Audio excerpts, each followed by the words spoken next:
एक गांव में दो भाई अपने अपने परिवार के साथ रहते थे। एक भाई अमीर था तो दूसरा गरीब। दिवाली आई, सारे गांव में खुशियां मनाई जा रही थी।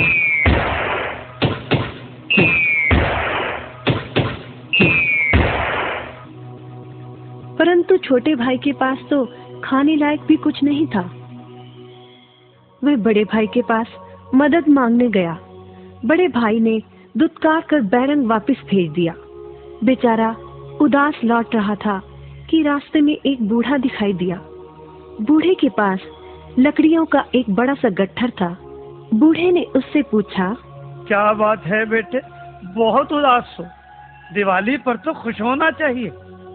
काहे की दिवाली ताऊ, मेरे भाई ने भी मेरी मदद नहीं की। मेरा परिवार भूखों मर रहा है और मैं कुछ नहीं कर पा रहा। यदि तुम मेरी मदद करो, इन लकड़ियों के गट्ठर को मेरे घर पहुंचा दो, तो मैं तुम्हें जो दूंगा उससे तुम अमीर हो जाओगे। छोटा बूढ़े के पीछे चलता हुआ लकड़ियों के गट्ठर को उसके घर छोड़ आया। बूढ़े ने छोटे को एक मालपुआ दिया और बोला, जंगल में जाना, एक जगह अजीब तरह के 3 पेड़ तुम्हें दिखेंगे, जिसके पास एक चट्टान होगी। ध्यान से देखोगे तो चट्टान के कोने में तुम्हें एक गुफा का एक मुंह दिखेगा। गुफा में चले जाना, वहाँ 3 बौने रहते हैं। मालपुआ उन्हें बहुत पसंद है, वैसे किसी भी कीमत पर छोड़ेंगे नहीं। तुम उनसे धन नहीं मांगना, बल्कि कहना मुझे पत्थर की चक्की दे दो। छोटा भाई गुफा में जा पहुंचा। उसके हाथ में मालपुआ देखकर एक बौना बोला, ये मुझे दे दो, मैं तुम्हें इसके बदले में जो कहोगे दे दूंगा। छोटा बोला, मुझे बस अपनी पत्थर की चक्की दे दो। चक्की लेकर छोटा जैसे ही चलने लगा, बौना बोला, इसे मामूली चक्की ना समझना, इसे घुमाने पर तुम जो मांगोगे इसमें से निकलता रहेगा। इच्छा पूरी होने पर इस पर लाल रंग का कपड़ा डाल देना, सामान बनना बंद हो जाएगा। चक्की लेकर छोटा भाई घर पहुंचा। पत्नी और बच्चे भूखे थे। उसने कहा, यहाँ पर एक कपड़ा बिछाओ। कपड़ा बिछाकर चक्की उसके ऊपर एक किनारे रखकर छोटे ने चक्की चलाई और बोला, चक्की चक्की चावल निकाल।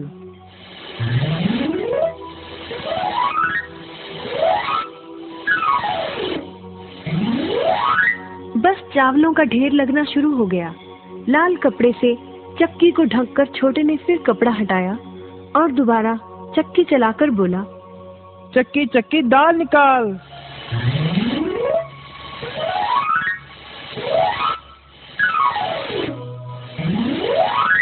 ढेरों दाल निकलती रही। थोड़ी देर बाद छोटे ने चक्की को ढक दिया। दाल चावल बनाकर सबने अपना पेट भरा। रात सबने चैन की नींद ली। बचे हुए ढेरों चावल और दाल को लादकर छोटा अगले दिन बाजार में बेच आया। वापस आकर उसने फिर वही क्रम अपनाया और इस बार ढेरों गेहूं, चावल, भिन्न भिन्न दालें चक्की की मदद से निकाली और बेचकर ढेरों पैसे कमा आया। दिनों में ही वह अपने भाई से भी ज्यादा अमीर हो गया।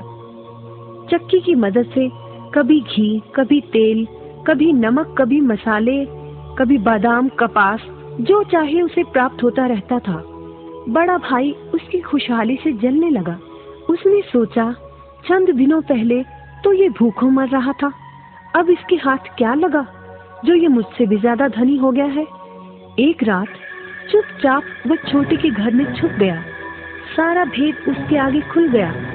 अगले दिन जब छोटा बाजार सामान बेचने गया था, तो बड़ा भाई छोटे के घर पहुंचा और उसके घर से चक्की चुरा कर ले आया और अपने परिवार को लेकर दूर कहीं टापू में जाकर बसने के इरादे से घर से चल पड़ा। समुद्र किनारे पहुंचकर उसने एक नाव खरीदी। सभी उसमें बैठ गए और नाव में बैठकर टापू की ओर चल दिए। उसकी पत्नी हैरान थी कि एक बेकार सी चक्की लेकर उसका पति सारा घर बाहर छोड़कर हम सबको लेकर कहाँ जा रहा है। बड़े भाई ने पत्नी की जिज्ञासा शांत करने के लिए चक्की को घुमाया और बोला, चक्की चक्की नमक निकाल।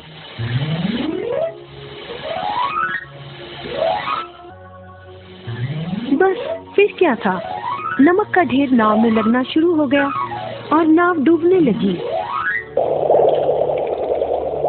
बड़े भाई को चक्की बंद करने का उपाय तो पता नहीं था। उन सब की जल समाधि बन गई। सभी चक्की समेत समुद्र में डूब गए। कहते हैं कि चक्की अब भी घूम रही है, तभी तो समुद्र का पानी खारा है। शिक्षा, लालच बुरी बला है।